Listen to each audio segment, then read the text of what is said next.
The 300,000 people killed in Indonesia during the last 16 months are about 100,000 more than the total military casualties of all sides in Vietnam since 1960. In many cases, entire families were liquidated. But still there are thousands of widows like this young mother. Without trial, her husband and 300 other alleged communists were shot by the army and dumped into this mass grave. 50,000 in all were killed just on the romantic island of Bali.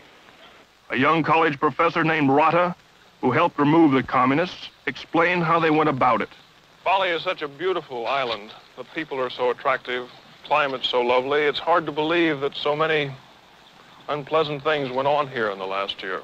Yeah, but now Bali become more beautiful without communists. And this is the duty of the Balinese people to clean their own island from the communist influence. This is the holy duty. And we did it. In Bali, we did it. What actually happened here in this village? Yeah, the story here is because some of the communist leaders from this village realized that they did wrong already, and they come to the village council and ask to the village council when village council will clean their village from the communist people. You mean the communists themselves asked to be killed? Some of them. And then the village council make a list who must be killed from that village. And some of them want to be killed, but they ask a time. For example, if you want to kill me, you can kill me the next day. And now give me a chance to pray to the temple, to the village temple, to say goodbye to all of my relatives. And the next morning, I'm ready to be killed. So the next morning or next evening, the villagers bring him here and then kill him by sword. They killed him with a sword? Yes, with just a sword. Stabbed them one time and killed, buried it in, and put the stone like this one so the family can recognize the next morning where is the family buried.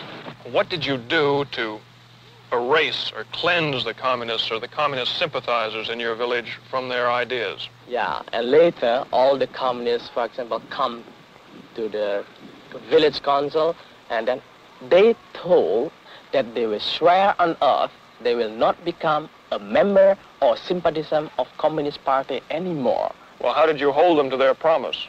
That is why we cannot hold that. That is why we leave it to the God, and we decided to hold the purification ceremony for them in the village temple, that the God will see them promise and swear on oath.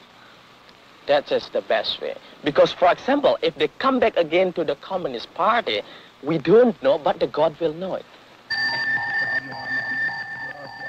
He is notifying God that a dozen communist sympathizers are to be purified. Girls from the village enter the temple with religious offerings.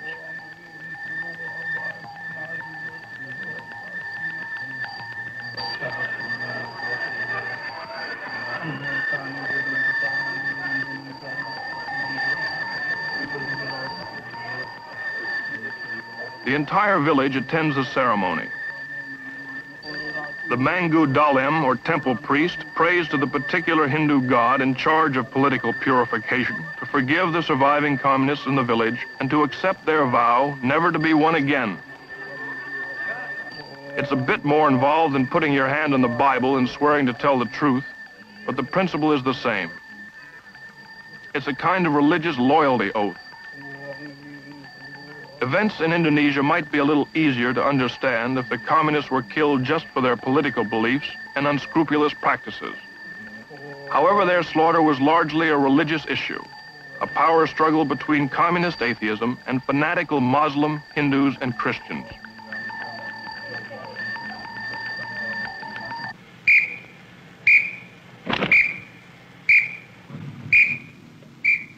The different islands deal with the communist survivors in various ways, mostly by keeping them in prison. It's estimated that today 150,000 like these are locked away without formal charges. In some camps, they are starved to death or released periodically to be killed by the local citizens. Assalamualaikum warahmatullahi wabarakatuh. In this Sumatran camp, the policy is to re-indoctrinate the inmates, which include women and children, in the concepts of God and state ideology. Saudara-saudara, pada hari ini kembali Friends, kita meneruskan pelajaran kita. today we are back here to continue our lessons. Saudara-saudara, Friends, pada masa-masa recently belakangan, all of you have been taken along, persuaded, diajak, ordered, diseru, and diprovokasi propagandized supaya to make you disbelieve in God. dengan adanya Those atheists keinginan did it. daripada orang-orang Those people who do not recognize God's existence, those PKI, komunis. those Mereka communists, telah mengajak saudara-saudara. they tricked all of you so that you would not believe in God. Sediakah saudara-saudara? Are you willing to repent? Oleh karena itu, marilah saudara. Now let's everybody chant the prayer in order to beseech God's forgiveness. Ya.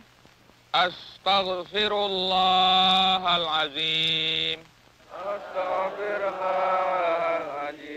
Alladzi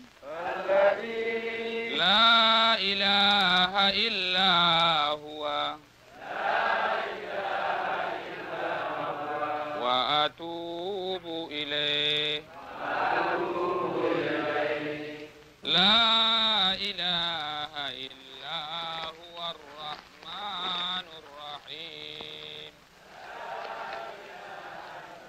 That's the Muslim way. Here's how the Christians do it. Meskipun bukan sejak semula Tuhan menjadikan kita berdosa. Although God did not create us with sins, we are all full of sins. Our behavior has been sinful ever since our great-grandparents in paradise, Oleh Adam dan oleh Hawa. Adam and Eve. Dan terutama basisnya ialah The foundation of our life is our relationship with God. di mana kita mulai bergaul If we are at peace with God in our hearts, damai, then there will be peace on earth. sudah ku dapat sayang Tuhan. Meskipun banyak ku berat. Astaghfirullahalazim. Dan suku patutlah ditolak. Allahumma inni atubu ilaika minha. Ya Bapa, ampunilah segala dosa dan kesalahan kami. Dan oleh pertolongan serta persekutuan Roh-Mu yang Maha Kudus. Amin.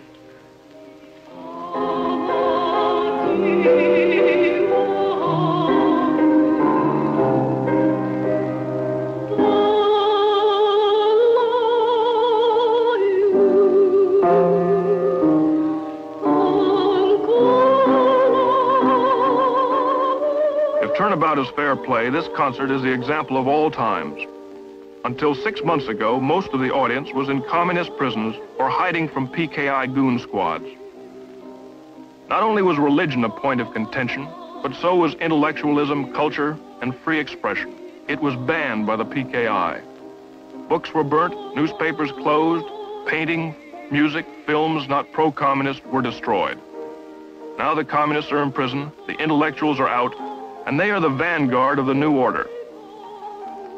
One of the ex-cons is a Dutchman turned Indonesian who helped fight for their independence, was elected to their parliament, and jailed in 1962 by Sukarno for his critical views. Next to him is Mochtar Lubis, an Indonesian hero during the fight for independence from Dutch colonial rule.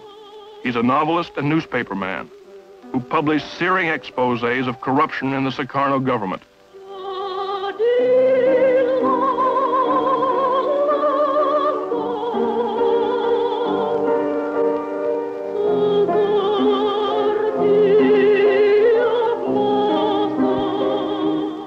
His anti-PKI writings sent him away for 9 years.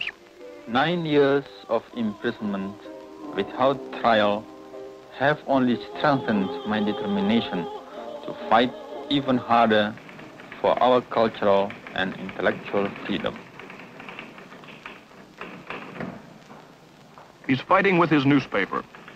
In his first editorial, he describes the challenges and dangers already menacing the new order. There are still many challenges which we have to face to build this new order.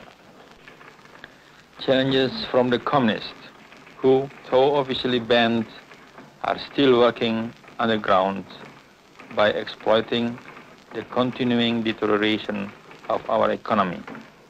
Challenges from the corrupt old politicians, the vested interest groups, which had enriched themselves so much during the past years.